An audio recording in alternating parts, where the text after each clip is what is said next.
Good morning. Bishop Zinkula, members of the Board of Trustees, Sister Joan and the Platform Party, faculty and staff, honored guests, friends and family, and most importantly, the graduating class. Welcome to the 2017 Winter Commencement. So you've done it. You're graduating. Give yourself a hand. Woo! Yeah. It's an event that's filled with mixed emotions. It's a happy occasion. You've accomplished a goal. You're moving on to the next phase in your life. But it's also a sad one. You're leaving St. Ambrose and maybe some of the friends that you've made here. And you might even feel a little fearful about what's coming next in your life.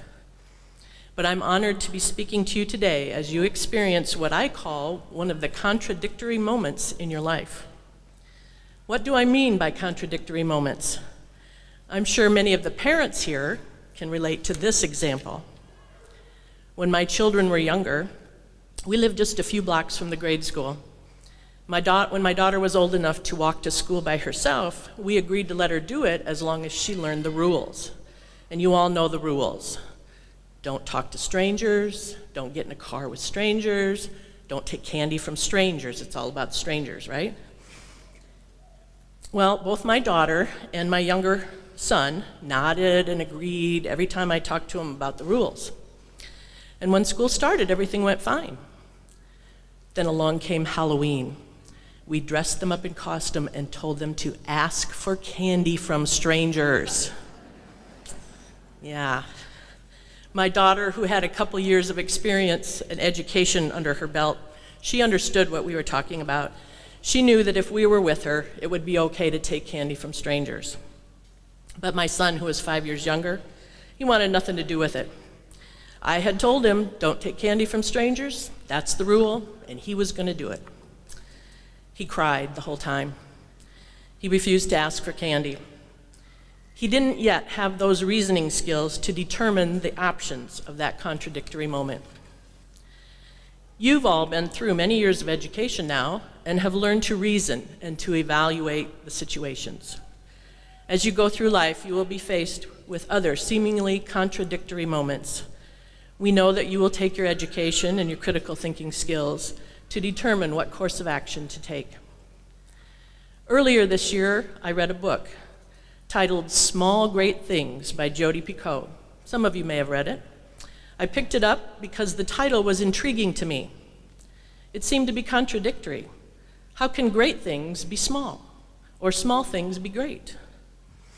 Or, it's a good book, and I would recommend all of you to read it. It's fiction. It gives a fictionalized account of 3 different people and their reactions to the same act of racism. But towards the end of the book, the author explains how she chose the title.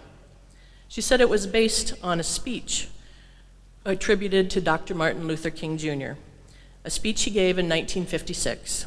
In that speech, he said, "Everyone is not able to do the so-called great things in life.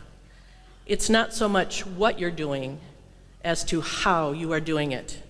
If I cannot do great things, I can do small things in a great way."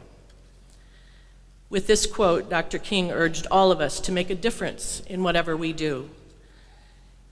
Even if we can't motivate millions of people to take action like he did during the Civil Rights Movement, we can still have an impact on the things around us. Everyone has the choice of what action to take, and all of our actions have an impact on the people around us. Dr. King advocated that even small actions should be performed with greatness and excellence. Some of you will go on to be leaders in your chosen professions. Some of you will raise wonderful families. Some will maybe work on a cure for cancer. Others will serve on the local PTA board. Some will run Fortune 500 companies with employing thousands of people. Some of you will work for the family business that has just a few employees. But it's not so much what you're doing that matters. Meaning in life is found in the content of your life, not the extent. What do I mean by that? A life of purpose and meaning cares less for numbers Not how many times you do something, that doesn't really matter, but about the quality of the things that you do. Do the small things in a great way, and in time you'll be doing great things. Many of you have experienced this here at St. Ambrose. For example, a few years ago, a St. Ambrose student, Emma Crino, talked a few friends into borrowing some rakes and raking leaves in the neighbors' yards on a few hours on a Sunday afternoon. It seemed like a small thing, but it was something they could easily do. That small act has been repeated every year, and this year, and probably some of you included, over 600 students and alumni participated in Be the Difference Day, raking leaves and helping the neighbors clean up. Wow, what a great way to do a small thing. And only 6 years ago, a group of students held a dance to raise money for the Children's Miracle Network. That first dance only lasted 4 hours and raised $6,000. But this year, the dance marathon raised almost $250,000. Another seemingly small thing done in a great way. Maybe some of you can relate to this instance. I really hate the sight of blood. I hate to have my blood drawn at the doctor's office. Hate it. But one nurse in my doctor's office has taken it upon herself to become the best there is at drawing blood. I used to have to come up with ways to distract myself while they drew my blood. I'd look at the other direction, I'd hum a song, I'd try to think of the words to a poem, anything so that I didn't have to know what was happening. But this nurse is so good that I don't even feel it anymore. The procedure's over and done with before I have to come up with any of those distractions. Many of the patients in my doctor's office ask for her specifically because she's that good. Here again, it seems like a small thing, but it has a big impact on all the patients in that doctor's office. I don't feel sick anymore when I have to have my blood drawn. It's just a small thing, but done in a great way. And by the way, she is a graduate of St. Ambrose University. And then you've all witnessed this fall the University of Iowa Wave. It started as a small thing. The people in the end zone of the stadium waved to the children who were watching the game in the hospital of the window, or the window of the hospital, excuse me.